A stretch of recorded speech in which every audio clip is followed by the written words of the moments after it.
Welcome, welcome, welcome. I'm an idiot. I was like, changed what? everything. What is that? I changed everything, man. All right, sir, special guest down below. I apologize. We're gonna kick this off the right way because I'm not gonna screw up this poorly, dude. I'm sorry. I'm just not gonna let that happen. So let's kick this off the right way, if we may. Hold on, give me 1 second. Remix.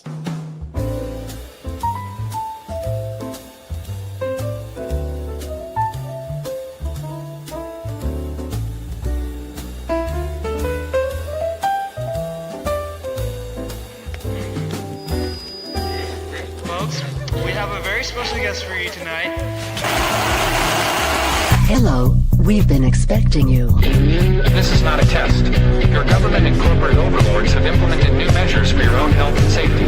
We are just following orders. Everything is going to be fine.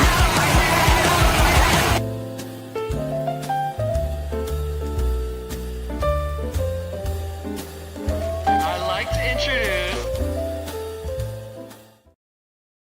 Better. Welcome. Much better. Oh my gosh, I'm having a conniption over here. Man, I jumped on late and I was having connection issues and I jump on. I did a Knocked Conscious last Thursday, so I had to switch everything over. I'm like, oh, I switched it. I got the If by Whiskey up. I put the background up. Did not put the intro in. So now I have to figure out the intro outro thing. But we'll figure it out. But just little things. Welcome, Jake. Welcome to If by Whiskey. How are you, sir? I'm doing excellent, man. How are you? I'm doing well. I'm actually very excited. So you and I, sir, have 2 more shows officially, even though we're coming off my victorious win last night. Yeah, first of all, let's talk about that. How do you feeling, man? How does that feel?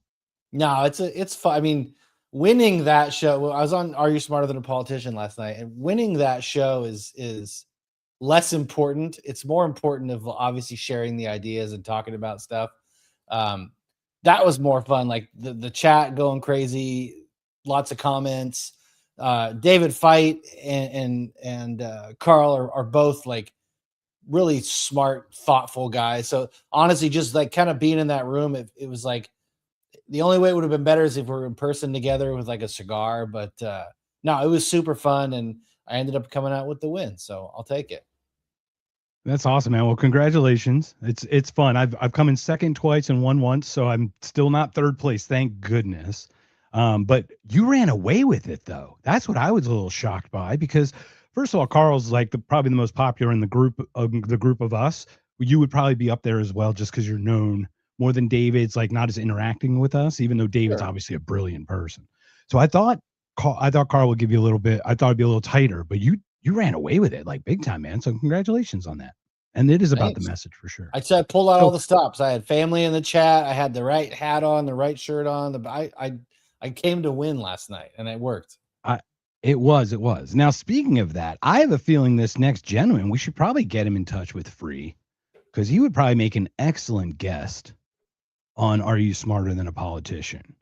He is the author of Good Neighbor, Bad Citizen.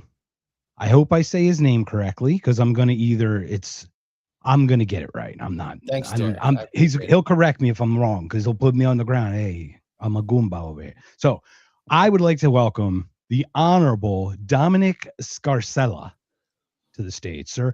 Is it Dominic Scarcella or Scarcella? Scarcella. Scarcella is perfect. I may take issue with being called honorable. Okay, well, that's different. That's your East Coast. You're from Jersey. You're in the right place then. then. That's like, I mean, we have to call you honorable just so you're like amongst the humans, considering you're from Jersey. So like an honorable Jersey person is like, okay, one of us jamokes over here. So, well, welcome, Dominic. So tell us a little bit about yourself and what brings you on the show today. Well, first of all, thank you very much for the invitation, Mark and Jake. I've in preparation for this, I've watched a few of your shows. I like the format. I like the conversation. So I'm hoping to just fit in with that. I'm here today because a mutual friend of ours in the podcasting and publishing world, Adam Heyman, introduced us to each other. So thank you to Adam for that. He does the Heyman Nature podcast as well. Shout out to Adam. Yeah, so a bunch of us who kind of hang out in the freedom advocacy space in publishing, whether it be written or podcasting, audio, video.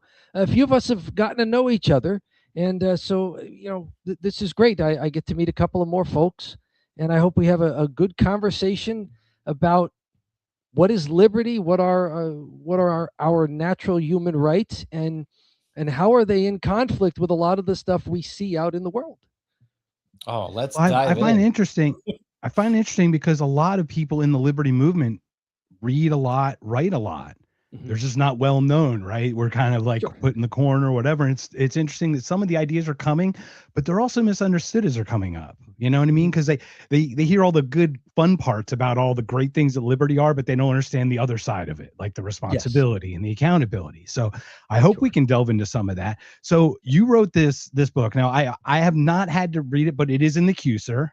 I'm a audio guy, so I have Speechify lined up. I don't know if I want Snoop Dogg to read it to me or Martha Stewart. I'm not sure who I'm going to have do it, but someone is of import is definitely going to read me that book. But All right. so you have this book, Good Neighbor, Bad Citizen. Tell us a little bit about the outline of it, and then let's delve into just the ideas and all the different topics that are going on. Sure. Well, the book, it's a very easy read. You could see how thin the book is there as I hold it up on the screen. This was almost too thin for the online on-demand publishing platforms to even print it as a book. They're almost going to say, we're going to just put a staple down the middle like a magazine. You got to get at least 64 pages. So I managed to do it. It's called Good Neighbor, Bad Citizen. And if my video weren't, is my video mirrored for you guys? I think it's correct. Yes, we can read it. Great. You can read it. Yes. Okay, so it's just mirrored we for can read me as I look at myself and my thing there. Very good. So it's called Good Neighbor, Bad Citizen.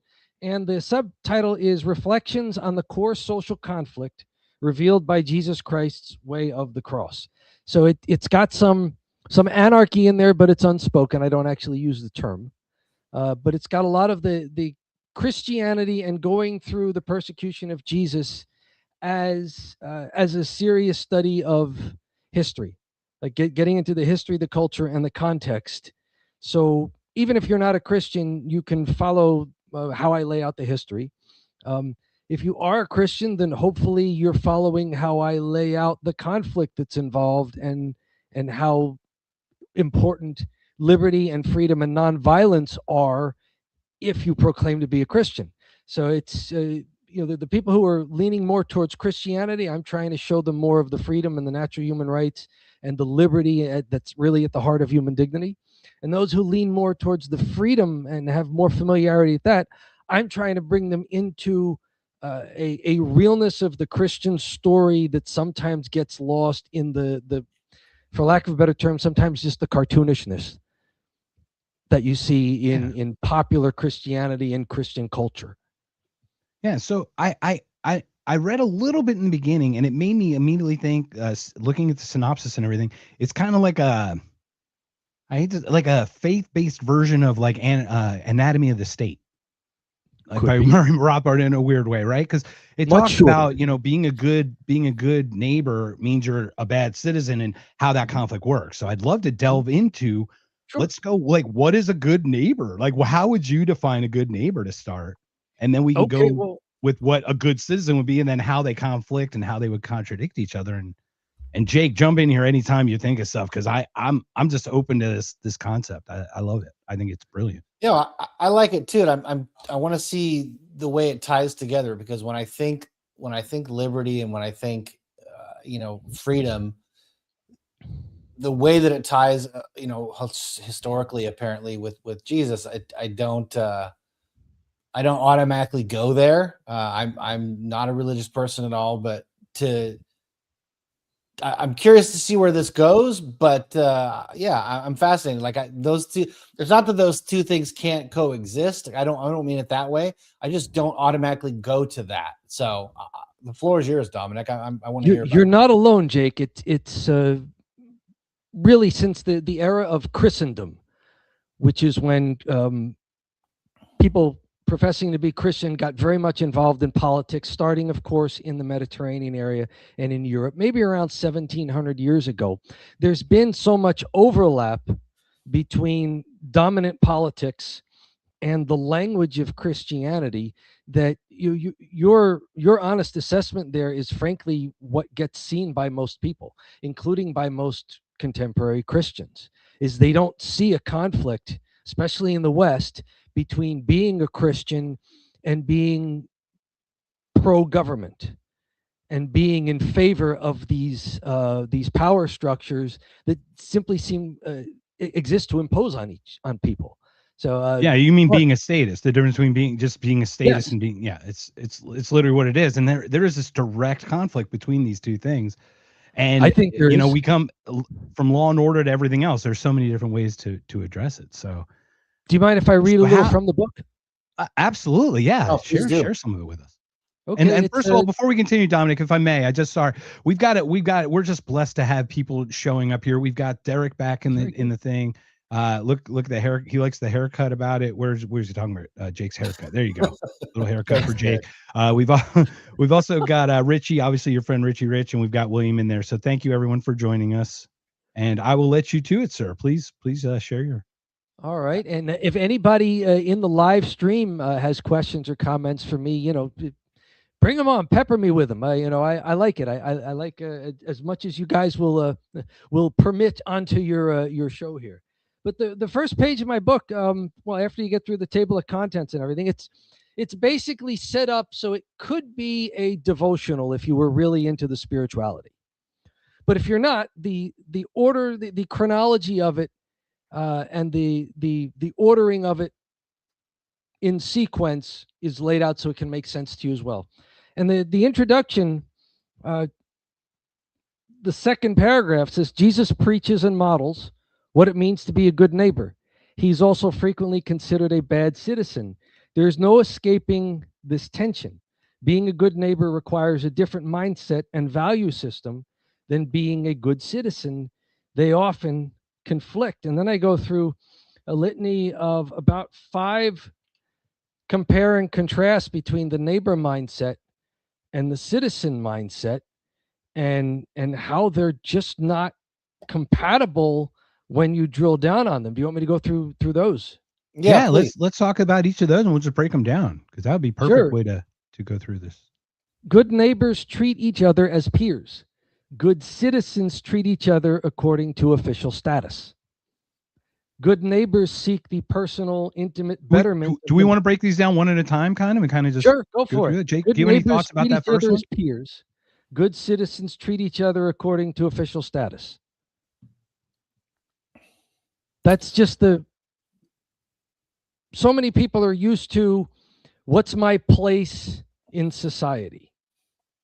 For example, like versus like, hey, Joe, you're Joe. Oh, you're just a plumber, Joe, and I'm a doctor, and I'm a lawyer, and I'm a pilot or something. You know what I mean? Like it's our identity. We identify ourselves with status and whatever our place in that world, like middle class. Yeah, it's like middle class. There's a hierarchy of the citizenry versus your neighborhood. Everybody's on the same page, kind of pulling for each other, trying to look out for each other, where there's not really a hierarchy. Now, I would say that in my neighborhood, there's a few cops, so there's a hierarchy here too, but I follow you.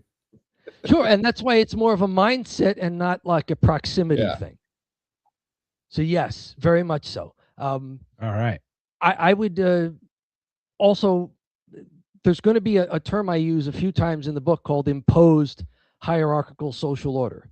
And the big problem there is the imposed part, because as people, we make hierarchies all the time. Our priorities are hierarchies. We each have them. To have subjective values means that you have hierarchies in your mind. Healthy competition produces hierarchies. That's what it's intended for, to see who has the better idea, who's better at executing it. So these are all things that naturally happen in the world. The problem becomes when you find the things that you're good at and then put other people down because of it. And the even bigger problem becomes when you have these imposed hierarchies where you think your place in the world gives you special rights to harm other people or threaten to harm them, which is all that a government is. That's all it is at its core. And so people who are concerned about being good citizens are concerned about getting permission for the things they do. Am I allowed to do that? Are you allowed to do that? They celebrate the fact that they've been licensed for a job rather than asking, why would I need a license to be a hairdresser at all? Well, I mean, if I'm a good neighbor, I've earned that status by being a good neighbor. Hopefully, When yeah. you're being a good citizen, you actually don't want to be sticking out. So you will go with whatever is going. So you're not Yeah. the one being attacked. So Yeah. it's, you could stick out in the neighborhood. You could be the guy everyone goes to for your brakes or something with your car, something, right? Mm, But that's because they've earned that status through yes. like a combined, it's consent. It's actually informed consent. Here, it's not informed consent. It's, imposed, to your point. It's like a compelled speech. Forcing you to say something is as bad as not allowing you to say something as well. Sure. There's the right to do and the right to not do. Our natural human rights basically give us two options. We can use or we can withhold use. And if you're missing either one of those, then you're not really free to act and free to behave. And hopefully it's So there's a there's question in the more. chat. It's pretty heavy. It's Jake, heavy? it's with Rich. Do you want to take a look at that and see if we want to talk about that now, or if we want to table that for a little bit? Yeah, And sorry, I what's was. going on? I with do that, want to Rich. cover it. Let's I was circle just it trying out. to think of the right time to bring it up because it's not necessarily on the topic, but it also is in the same, pardon the pun, it's in the same neighborhood as what we're discussing. Dominic, if I may, are you Catholic, Christian? How would you consider yourself? A faith, just a person with faith? I'm a practicing Catholic, yes. Okay, Patrick. Okay, so let's pull it up now. I mean, that's probably the best time. Might as well address it because Rich is here. So go ahead. This is Jake, this is from my buddy Rich. He's got a question for you. He says, as far as Christianity, what are the consequences of suicide? Because he lost a son to suicide, and that's his conflicts with religion and God, or the fact that his son was born into cystic fibrosis, and then when he became an adult, and then COVID hit, of course, which messed with a lot of people talking about citizenry and hierarchy. And that really weighed on him a lot. And I remember when this happened, Rich is a real close friend of mine. My heart just went out to him, and there was no way to, I'll sidebar real quick before Dominic answers. Man to man, at least in the generation I come from, like, I can give him a hug, I can tell him I love him, but there's nothing I can do for him that's kind of his journey or his process to put that on his shoulders and deal with that and process it the way that he does and come out the other side. As a friend or a brother, I'm there for him if he chooses to talk, but I feel like men have it a little bit different than women do in those types of situations where there's a little bit less consoling that we can do and more just being available for strength. But I digress. But I'm curious because truthfully, without getting into our personal beliefs, those are my issues as well when it comes to, or one of my issues when it comes to the thought of God, or and it's the how could God let all this suffering happen? I know it's an age-old question. I've just truly never heard a great answer to it other than God's will, and we don't understand his intentions, and that's never been sufficient for me. But if you want to get into the theology a little bit, Dominic, I'll shut up, but I'd love to let you run with this. Sure, I'll do my best, and I will not give you the answer. It's God's will, and you should just shut up about it. So I'm not going to do that one either. Peace be with you, Father. Also, thank you. Do you want to go back to the specific question that your friend brought up in the chat?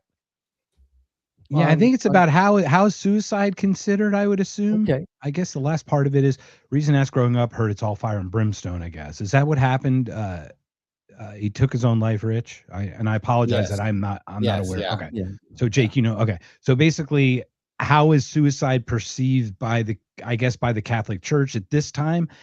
It's gone through changes. Obviously, Galileo was absolved after they beheaded him. So, things have changed over time. So curious how that's wrestled with, especially in today's world where the more we introspect, the higher the suicide rate tends to be because we start really getting inside our own heads and picking. Okay, so if we want to trace a little bit of both the theology and a little bit of the history, and first of all, Rich, my heart goes out to you. That's a very difficult situation to be in, obviously.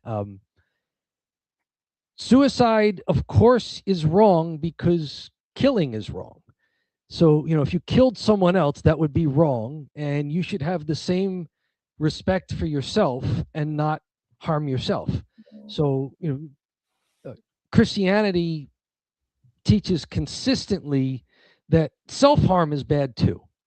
You shouldn't be doing things to yourself that are harmful. You should love yourself enough to respect who you are as a person. So yes, I mean, obviously suicide is bad. Historically, the early church was especially against suicide because suicide was considered honorable back in the Mediterranean area. Suicide was one way that you, if you were convicted of something or charged with a terrible offense, if you committed suicide, then your family was somehow protected and your property was protected. It was almost like, did the worst of what Socrates not people- kill himself? Did Socrates not drink Socrates, takes poison, right? even back to So- the Greeks. Yes, Socrates takes the So falling on your poison. sword, these things were honorable traditions back in the day. These were considered honorable traditions, and so the church is trying to say, well, now wait a minute. If we're not supposed to kill other people, which back then is a radical thing to say, what, you're not supposed to just overrun people who are different than you and conquer them and kill them if you have to. You should also have that same respect for yourself. Over the years, there's been a question of, well, if you murder someone else, that's a serious offense, and you'd have to make good on that under normal circumstances. You'd have to be sorry for that and try your best to make up for it. If you kill yourself, then the question becomes, well, how do you make up for it then? You've killed the person who could have. Yeah, it's kind of hard to made atone amends. for the thing when you're not there to atone for it. Yeah. Yeah. So where the church is settled, and especially the Catholic Church is settled, and other denominations, Christianity as well, I think is a good return to the early church and the notion of mercy, which is the whole short 5th chapter of my book is about the to admire someone is to love them for the great things they do, but to show mercy is to love people in their imperfections. So without justifying the really distorted and corrupt views that would honor and exalt suicide or honor killings that we see in the world in other cultures, without supporting any of that, the church also, and drawing on the early church and drawing on Jesus, has great compassion for those who feel so badly about their own lives that they would go to those extents. As far as the fire and brimstone part of it, the church will not say that any particular person is in hell, because that's not anyone's knowledge and that's not anyone's decision. It's God's judgment ultimately is what you're saying. Yes. And it's also because if you declare that people are in hell, then what you're saying is, I know exactly what happened in that person's mind and heart and will. And I know that whatever they did, the mercy of the transcendent was not enough for them. And that's a rough thing to say, because you don't know that. And you're also placing a limit on the mercies of God that you might need yourself. We all do. Yeah. It's kind of the splinter log thing, right? Yes, right. Referencing a teaching Jesus had in the Gospels, where he said, don't say to your brother, I will remove the splinter from your eye while you have a big plank stuck in your own eye.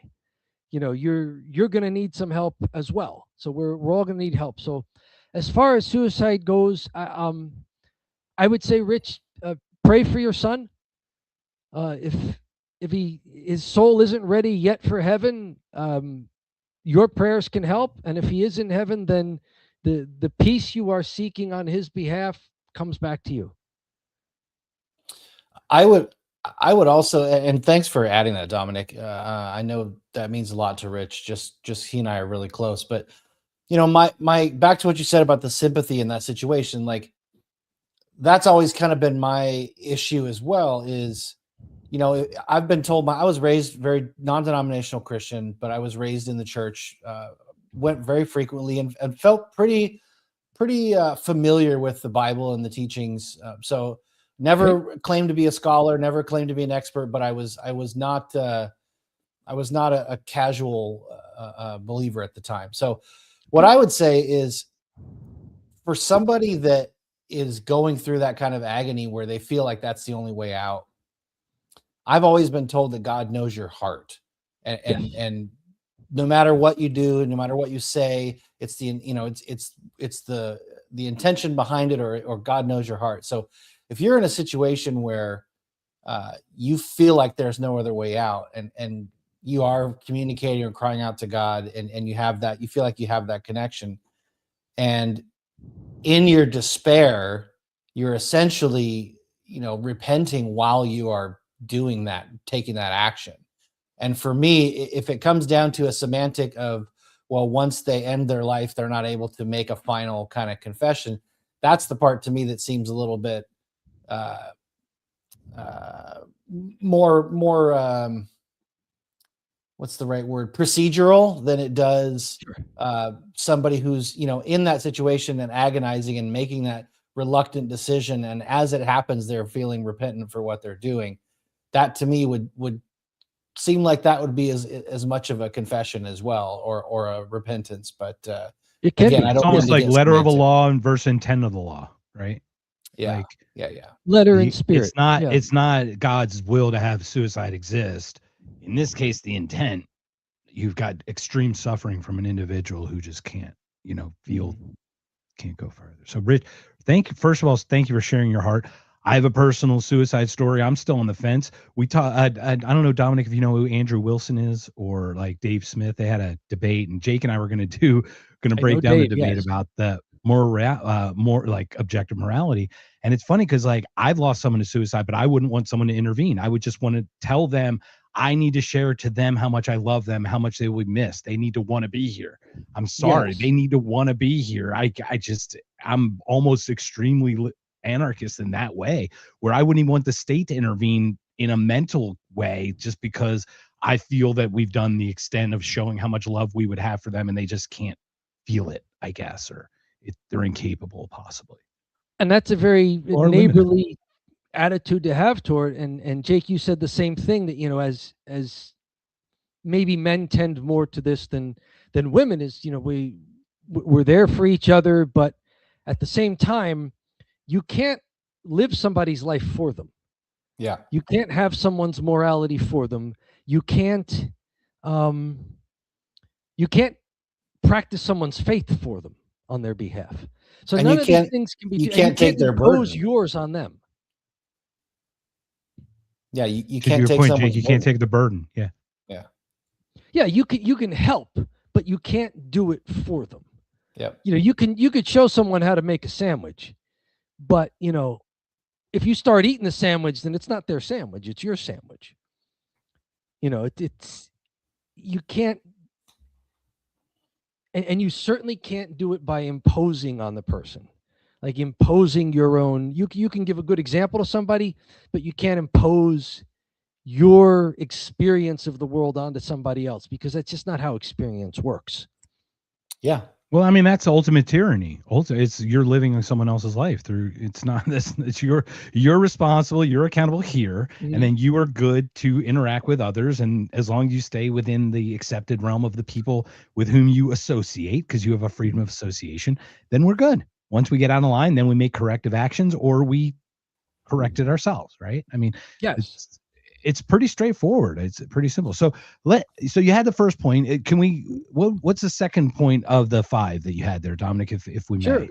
Let's Good neighbors seek the personal intimate betterment of themselves and each other. Good citizens seek the external validation of an impersonal system. And so I'll toss that out to you. What does that mean? Yeah, this is how it means to me. It just made me think immediately of Katrina. And it made me think immediately like snowstorms in Colorado. So you hear about these snowstorms in Colorado, and all the neighbors are digging each other out, or in North Carolina with the flooding, where they built their own freaking road. They're like, screw you guys, we're going to build our own freaking road. We'll get there, right? And then you got the people waiting at the Superdome, waiting for the government to save them. Yeah. Those are the two dialectics that I see in this instance, right? You've got good neighbors, and these obviously you see it in an urban area. People are less connected directly to each other, so there's more of that waiting for an external force, right? Internally, when you're urban and when you know your neighbor's name and you work together, you tend to collaborate when a problem arises. So that's kind of how I thought of that when you said that initially. Yeah. What are your thoughts, Jake? That's a good way to view it as well. They so many things in life are an external validation problem. Social media is an external validation problem for a lot of people. They're chasing just the reactions from other people in the world, people they don't even know. They're just chasing that kind of reaction. So it's that seems like an issue with the value system, don't you think? With their value system. Absolutely. That's why this is a clash of values. Neighbor citizen is a clash of a value system. It's a clash of the deep meaning that you find in the world and how you apply it to how you live. So yes, it is absolutely a clash of values. And that's why I say that there are a lot of Christians who grow up in Christian culture that tries to massage this difference until it goes completely away. And I'm trying to tell people, okay, you can attempt that, but I don't think it's a really honest reading of either set of values. Like, be honest about what the values of citizenship are, and be honest about what the values of true Christian neighborliness really are. But people want to avoid that conflict. Before I forget, there's also, if I may, I'd also when I first came across your book, or when you shared it with me, when we connected through Adam. Thanks again, Adam. Of course. There's a book called Ordinary Men, and it's about 30-year-old people who are already past their ideological shift, who were just normal police officers and whatever in the German army, who ended up doing some horrific things, and they're just going along, kind of like I was just doing my job kind of thing, but how it was slowly getting worse and worse, and how they just allowed themselves. And yes, we give people grace because they don't know when they're in it, right? The fish doesn't know they're in the water, but we have to know these concepts so that we're aware, so we don't become that thing, right? So yes. I thought about that a lot. Yes, permission-based societies are exactly that. They're external validation. I do this because somebody in the social order told me it's okay. Oh, that person says it's not okay. I guess I can't do it. Now it's wrong. It's a difference between whether something is legal and something is moral. That's another distinction that people sometimes try to erase. Yeah, like those two things rarely legal, go it's together. moral. If it's illegal, it's immoral. Yeah. I don't think speeding is immoral in any way. And I don't think Left Coast Speed thinks it's immoral in any way. No. There you go. I encourage it. I mean, it's in your name, man. So, all right. So what do we got for number 3, Dominic? What's the third one? Good neighbors, and you'll get some of the language of maybe the liberty movement here. Good neighbors aligned to voluntary, open-ended interactions. Good citizens aligned to coercive civil authority and imposed hierarchical social order. Yeah. There's the word voluntary, but there's also another word in term in there that I think is equally important, and that's open-ended. To be a good neighbor is to not be a control freak. And so you have to let things happen. Now, you don't have to let violent things happen. You don't have to let everything happen, but you have to know your limits and know when you've gone too far in trying to run somebody else's life. Well, let's just go to COVID. During COVID, a certain group of people were very happy to censor any kind of dissenting voices against the narrative, whether it would be Fauci or the jab or this or that. And now we get this new pendulum swing all the way through. Now we've got people censoring us over criticizing a nation state that's illegally aggressing upon its neighbors, and Christians and Catholics alike. Anti-Semite. How dare you? I know. Hey, I didn't even say the country, you anti-Semite. Oh, man. No, but right, like, once again, you got Mark Levin's and the Ben Shapiro's and everybody now censoring when they were on the other side of it. I mean, listening to Jordan Peterson, how he came to prominence, then talk on Joe Rogan about shouldn't he look at guardrails? I mean, Yeah. guardrails about free speech. That is what got him to prominence. And now he's the chief, so he doesn't want anyone else. He wants to gatekeep now. And that's the thing I always find is it's the human. We're trying to legislate, or we're trying to control human behavior. People are greedy. People, like, we have human driven things that are just not necessarily non-legislatable, if that makes sense. Yep. So I'll take you back to the 2016 presidential election in the U.S. here for your international viewers, between Hillary Clinton and Donald Trump. And then Trump wins the election, and as he's being inaugurated the following January, you've got all these protests in Washington, D.C. And, people asking me, it's like, well, you're against government. Aren't you on the side of these protesters? And I said quite clearly and over again, these people are not protesting government. These people worship government. Exactly. They are throwing a fit because a disfavored person became high priest. Yep. No kings except my king. Yeah, I mean, it's Yes. exactly what we just had. Yep. And you see, and that's why developing a genuine principle of neighborliness is important. Because if you're only against the imposed hierarchy because you're on the bottom, what happens, like you're saying, if you move up that hierarchy? Now suddenly you get captured. You get more captured. You get more pigeonholed, because at the top you are very much in a box. I mean, you're not going to. You're the person who can inflict. And it's I go the through take my ball and go home mentality. When it doesn't go my way, I'm just going to take my ball and go home. Yep. And so you're not saying, like to Dominic's point, you're not saying that I don't agree with this system and I'm protesting the system. You're saying the system didn't work for me, and what I wanted out of the system I didn't get, and so now I'm going to throw a fit about it. And I'm all for everybody's right to protest. To me, it's a complete waste of time, because obviously they don't ever change anything. But yeah, I'm right there with you. Like those people protesting are protesting for the wrong reason. So I could see why you wouldn't be on their side, so to speak. Yep, exactly. Yeah. So this is a perfect time. Let me introduce this. I'm just going to pull up this clip because we're going to pull it up anyway. But basically, there used to be a guy on Fox News. He was super popular, and then they fired him, and then he became bigger than ever. Right? Some jamoke replaced him. He's got a Philadelphia accent, and it just bothers me.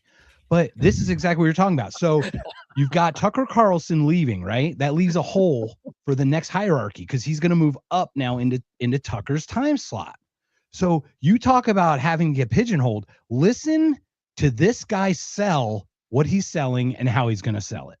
Okay. Based on the request of Pakistan and other countries, we have mutually agreed that while the blockade will remain in full force and effect, Project Freedom will be paused for a short period of time to see whether or not the agreement can be finalized and signed. We suspect the president is letting the Iranians save face. The enemy just yesterday said they controlled the strait. That was obviously a lie. And watching the Americans escort ship after ship out of the Gulf and them not being able to do anything about that was going to be humiliating. Not only were they going to lose whatever military prestige they had left in the region, their negotiators weren't going to be able to fight for their position after they lost their last bargaining chip. The commander-in-chief must believe that the Iranians are serious about surrendering if he's going to pause Project Freedom for the sake of a deal. Because you could also continue Project Freedom during the negotiations. You do want to get these foreign ships moving. The president must know what he's doing. And we're about to find out how insane in the brain the regime really is. Wow. I mean, just think, if he wasn't on TV, he'd be a military strategist. I mean, imagine telling yourself that Donald Trump is offering the grace for the people he just told he was going to eliminate off the face of the earth, for them to save face somehow. Just how corrupt, how does that guy sleep at night? How does he not have a drinking problem? How does he not, how do you cope with stuff like this? Is exactly what we're talking about. This is the great, this guy is one of the greatest citizens of all time. Sure. And I would never want him next to my house. Sure. I wrote an article that was published just today on my Substack. I publish every Wednesday. The title is Jesus, Afro Man, and the Art of the Diss Track. I saw that title. And the last line of it is, I'll just get it exactly here. I'd much rather have Afro Man as my neighbor than those Adams County sheriff's officers. Yeah, absolutely. Pontius Pilate put him on the cross and hung. I'm just kidding. No, back to that clip you showed, Mark, too. I'm sure Jesse Waters is not this dumb, but also there's this, 60 days before the Congress has to vote to continue hostilities. So the pause on the operation and ceasing the operation might have something to do with the fact that we don't want Congress to vote on this, possibly. But no, it's because he wants to give the Iranians a chance to save face, because they're trying really hard to look good here, and we're going to get all the uranium. And it's the Occam's razor. It's the simplest thing. The simplest thing is he needs an out. He needs to pause this to start the next one, and the next operation is going to be called something else, and then that's another 60-day renewal or whatever that time period is. Can't talk about that though, because that would make too much sense. The audacity to call anything government related Project Freedom. Right. Yeah. And it's funny that he put a pause on Project Freedom, and we're like, we know. We know you put a pause. We're living it there, friend. Yeah, we're living it pretty hard. And that is the craziest thing. We're just, man, it's so frustrating. Just the propaganda. And once again, to your point, we got to sell it. So, all right, Derek. So we've got a couple more points. What's point number 4 on the list? Good neighbors insource their ethics. Charity and friendship are the key virtues of their relationships. Good citizens outsource their ethics. Compliance with the commands of rulers and enforcers is a fundamental and necessary aspect. Some might call it a civic virtue. How many cop stops have you seen at the end? The judge, all the commentators, if they would just complied, if they would have just done what the other person in a different color uniform who happens to match other uniforms, if they just would have done what that person told them, because 100% they're in the right all the time, just because of that, to your point, the authority. If they just would have done it, they wouldn't be in felony prison attacking an officer because they tried to tase them for no reason or something. I'm not some pinko lefty softy. You do bad stuff, you should be penalized for it. But I think every citizen should be armed, and we take care of it. But that's a whole other thing. But still, to your point, like, what is up with this once again, the appeal to authority, to your point, right? Just go along with it, and everything would be fine. Yeah, it's an outsourcing of ethics. Virtues, to be actual virtues, have to be insourced. That's why obedience is a fake virtue. I mean, it might be advantageous. It might have great benefits to you depending on whom you're obeying. But, obedience is an outsourcing of ethics. And that's a great point. I wrote in an article a couple of years ago, St. Joseph and the virtue of disobedience, that in a world of competing influences, every act of obedience is also an act of disobedience, because you have competing influences. So it's not the obedience that makes something virtuous. It's the substance of what you're doing, not which other person and the title of that person who likes or dislikes what you did. We can go back to COVID on that. There were a bunch of proponents who lost everything. And they took the side of right. They took the right side of the argument, and they got lambasted for years. And they're just, starting to come back now. But they stuck with it because to them, the virtue that's the virtue, right? To your point, versus the statism of going along with what everyone else tells you to. And all the people who change their minds as long as it's allowed. I spoke to a gentleman who's a fantastic investigative reporter. He's been doing a lot of stuff with the Epstein client list and everything related to Jeffrey Epstein. His name is Johnny Vedmore. And he talked about how years ago he would bring up all these problems with people who associate with Jeffrey Epstein, the things they're doing, the things they're engaged in, and the people in his community would write him off as some freak. Well, then a few months ago, some of the Epstein files get released, and now these same people have been given permission to think that the Epstein files may have something and that Epstein may have been a bad guy, and the people associating with Epstein may have been doing bad things when they did it. And suddenly these same people in his community are now reacting to him so differently. It's not that his reporting changed. It's not that the information he presented changed. It's that these people didn't even, in all of these cases, go through the process themselves of saying, okay, this was new to me, but now it's not new to me. It was as simple as a switch got flipped, and that switch was an outsourced authority figure. I've been given permission to condemn this, so now I will condemn it.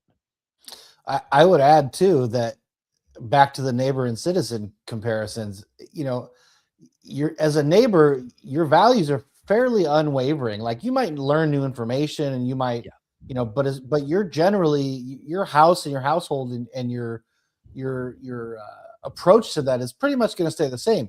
As a citizen, if you don't change with whatever the new narrative, you're not the NPC that switches the chip out and goes along with what the new thing is now. Okay, now we're for the war. Now high gas prices are good. Build the ballroom.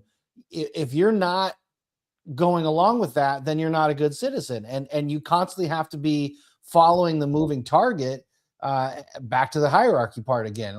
Otherwise, you're judged and graded and viewed based on how you react to those things, where in your neighborhood, that's not the case. Yeah, from build the wall to build the ballroom. Yeah.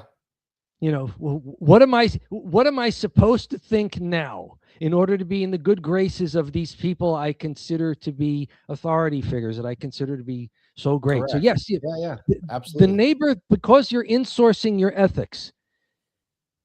Yes, a great way to describe it, Jake. You're constantly getting new information, and if new information means that you arrive at a different conclusion than you had previously, okay, great. But it's because you've done the work. Correct. Of grappling with the information and deciding, okay, there is something here now that should alter my conclusion. But if you have the right principles, you shouldn't be altering your principles. Yeah, exactly. And that's the neighborly way to be, because you've insourced your ethics. And to be a good citizen, you've got to compromise your principles. You do, or you fudge it so that your principle is do what you're told. Authority becomes a principle. Like might makes right becomes a principle. It's not that the people who disagree with me lack some sort of underlying narrative. They have one.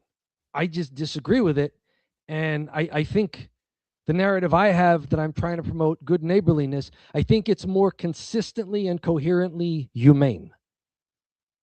Yeah, when you talk about it, like charity is a great example. It's like how many people are like, no, you need to get taxed so we can give to the poor and we can do we can address how the houselessness or something.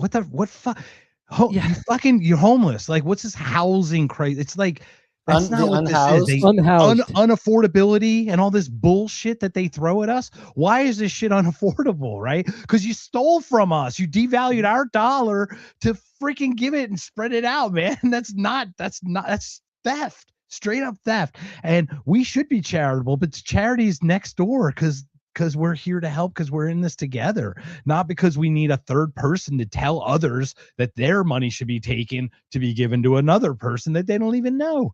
And that makes them feel good that the rich aren't paying their fair share. No, the answer to taxes are crazy is no one should pay taxes. That's the answer. The answer isn't everyone should pay their fair share. You're already corrupted. You're already captured. You're already the best citizen in the world, if that's how you perceive that first thing. And once you break it, once these little things chip away, everything looks the same. It's all like the Matrix code. You Yeah, see right. there, Talking the about your tyranny's boy, gonna. you talking about your boy Cenk Uygur? Oh God, I'm not. All right, let's do it. Can we? Do you know who Cenk Uygur is, Dominic? I had He used to be on the Young Turks. Yeah. He's, Yes. Oh, Okay. he's still is. on the sort of a reclamation tour. Yeah.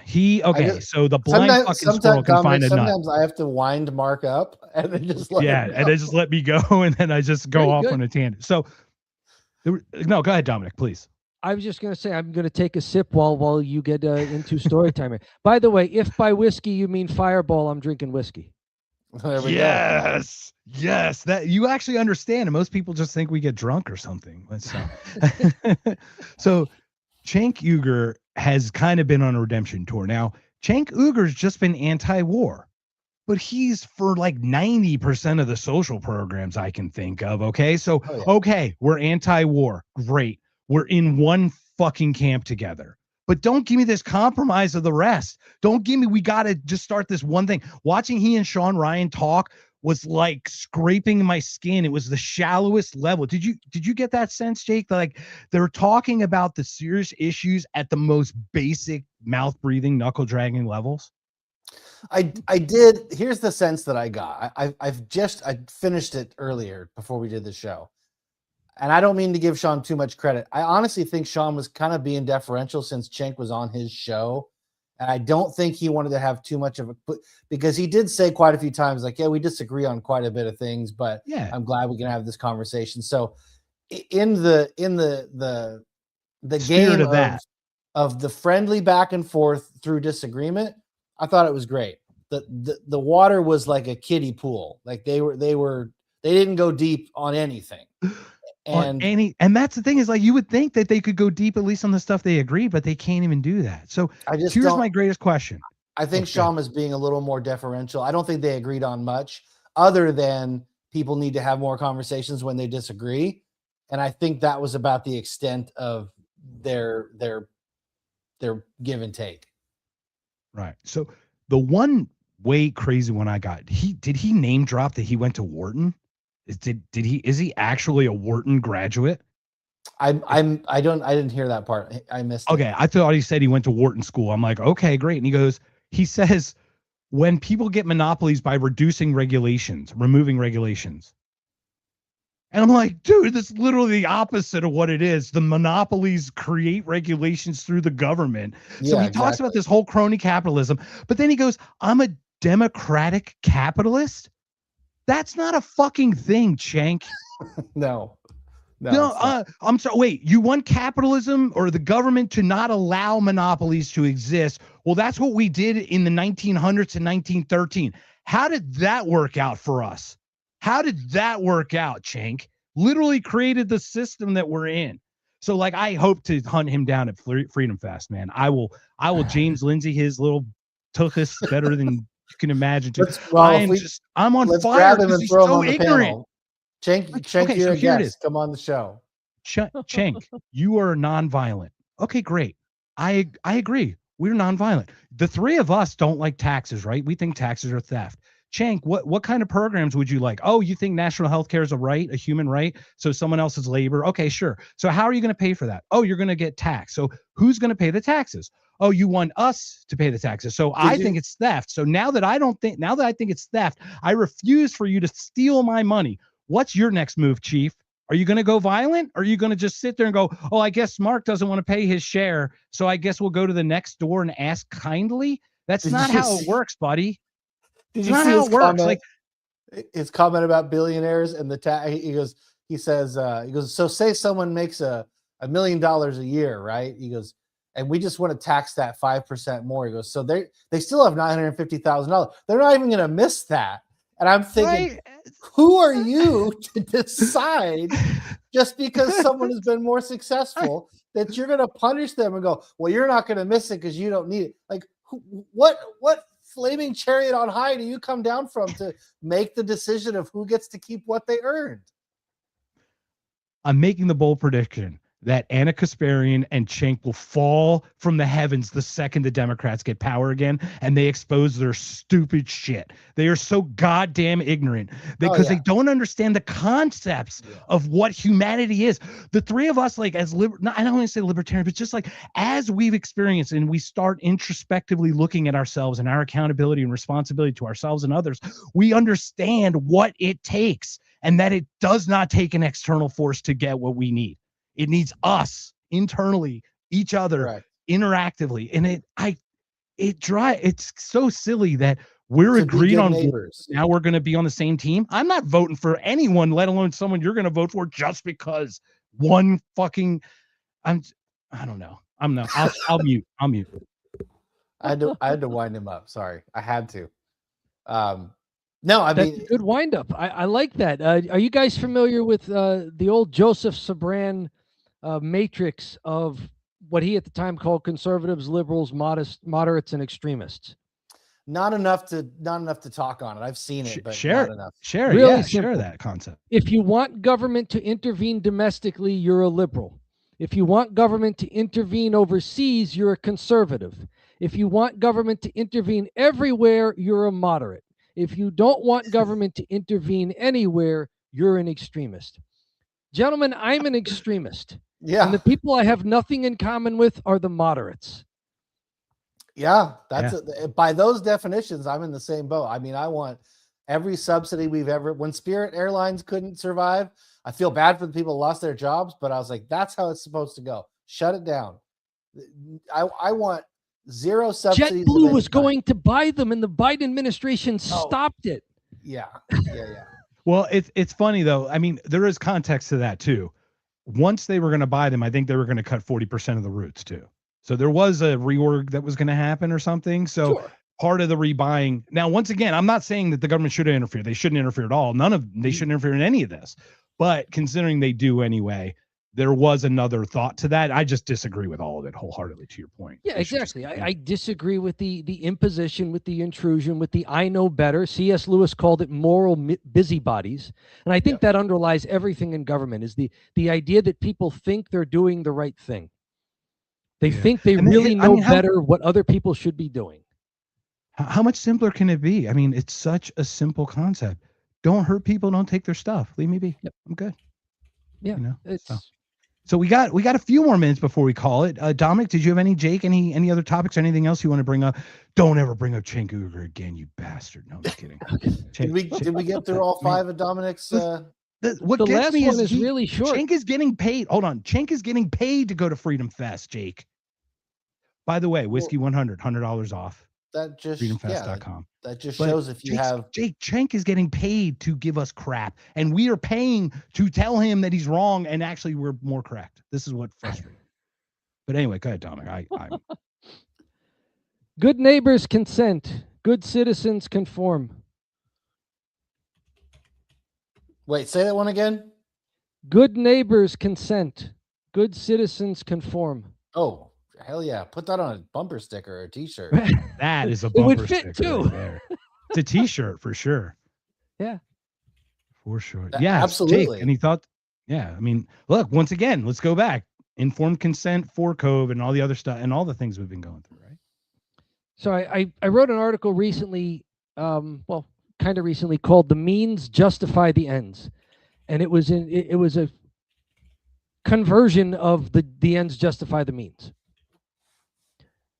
Because as a neighbor, you never say the ends justify the means, because then you're giving yourself permission to do all sorts of terrible stuff, as long as you say to yourself and can maybe convince others as well, I have a good goal in mind eventually.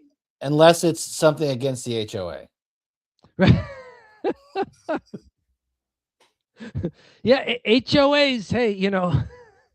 I had to, I'm sorry. It is a microcosm of utter tyranny. It is literally the microcosm of utter tyranny. You have got a looky-loo in a corner house, constantly staring at her drapes, wanting to run that freaking neighborhood through her twisted, filtered perspective. It's a mindset. It's a citizen mindset where everybody else falls in line. If I can get some some power, great. And of course, I will use it well. Everybody becomes Eric Cartman in South Park, oh, I have authority. Suddenly he's, beating people with the billy club and things. Yeah, that's what happens. So it really is a mindset. You need to cultivate in yourself a sense of humane ethics, a sense of what I would call natural human rights, which are valid. A right is a valid claim. 2 + 3 = 5. That's right. What does that mean? It means it's a valid claim. Based on the definition of 2, 3, 5 plus an equals, that is a valid claim. It can be demonstrated. When we talk about rights in a human rights sense, it's the same thing. It's a valid claim. So what are the valid claims that people can make pre-politically simply by virtue of being human? And it's, you can make a claim to your own life, you can make a claim to your intentional actions, and you can make a claim to your duly obtained and cultivated property. And so if you can get yourself to respect that and to realize that it comes from an understanding of human dignity, that there's an authority of personhood that every person has. If you can discover that and learn it and practice it and really make that how you exist in the world, then you're going to be on your way to being the good neighbor. And you're also going to find, as my book is about, you're going to find you're in conflict with all of the good citizens. You brought up, Mark, the book about the Germans who just followed orders during World War II. I'm going to... Yeah. Once again, it's called Ordinary Men. And I can't remember who wrote it. I could probably Google it. My book is laid out like the traditional stations of the cross. So in station 12 is when Jesus dies on the cross. I'll just read you this here. Good cops kill Jesus. Not bad cops, not rogue cops, not corrupt cops. Good cops. The ones who obey orders and follow their training and protocols. The ones who care about their communities and keep the streets safe and secure. The ones who are just doing their jobs and trying to go home to their families. Hey, they don't make the rules, they just enforce them. Stop resisting. Good cops kill Jesus. That's dead on. That's a good place to call it right there. That's where we got to stop it. That's just absolutely great. Jake, do you have a final thought on that? I mean, it's just so powerful. No, I mean, like I said at the top of the show, I didn't look at things from this perspective. And I'm really grateful, first off, that Dominic, you took the time to come on, but second, that you've made these connections and that there's a way to kind of bridge those two together, or bridge that gap, I should say, for people who are both looking at it from a theological point of view and then looking at the more freedom point of view, and to be able to kind of marry those together takes a special talent to write that. And I commend you for doing it, because like I said, it created a whole new perspective for me to look at it. Thank you. Thank you. The book is under 10,000 words. You'll read it in 45 minutes. Love it. Well, I look forward to it. Once again, Good Neighbor, Bad Citizen, Dominic Scarcella. You got it. Sir, thank you again for joining us. This really was great. And it really just speaks to, it's, we talk about, this is the last thing we probably should leave on, is like, if your sensitivities or sensibilities are so great that you require an external force to remove those sensibilities from someone else, then you're not correct. You're wrong. You're wrong. You're just wrong. Don't give anyone else any power. No power. This is how it works. Literal. And Dominic, I do want to talk one time. Hopefully, I'm going to tease on this, because I do think the last point you made is great, but I'm going to marinate on this. No kings, Christ is king. I don't understand those two things working within a libertarian's mind, because like we talk about the no kings thing, because like anarchy is literally no rulers, Christ is king. It really, I think it's more of an internal thing, but I think it's a whole other podcast in its own. So it can be, and I will have that conversation if you'd like. Let's do it. So Jake, thanks again. Any final thoughts, Jake, before you go? No, I have no more thoughts. All right. Well, what is the last one about conforming and consenting? Give me that last one, Dominic, before we call it. We're going to clip that. Good neighbors consent. Good citizens conform. I think that's beautiful. Thank you, everyone. This has been another If by Whiskey. We have one more huge If by Whiskey. Jake, who's the guest next week, man? Natalie Morris. Final. Natalie Morris redacted, man. This is going to be so excellent. So I am super excited. Thank you, everyone, for another If by Whiskey. And Jake, screw you for bringing up Cenk Uyghur, man. I was trying to avoid him, and then you twisted the knife. So everyone, have a great night. I love you too. Mwah, mwah, mwah. Bye, everybody. Thank you, everybody, for joining us on this Wednesday night. This has been If by Whiskey, and we hope you have a wonderful, wonderful evening. Subscribe to If by Whiskey. Fuck Liberty Lockdown. Subscribe to this show. No comment.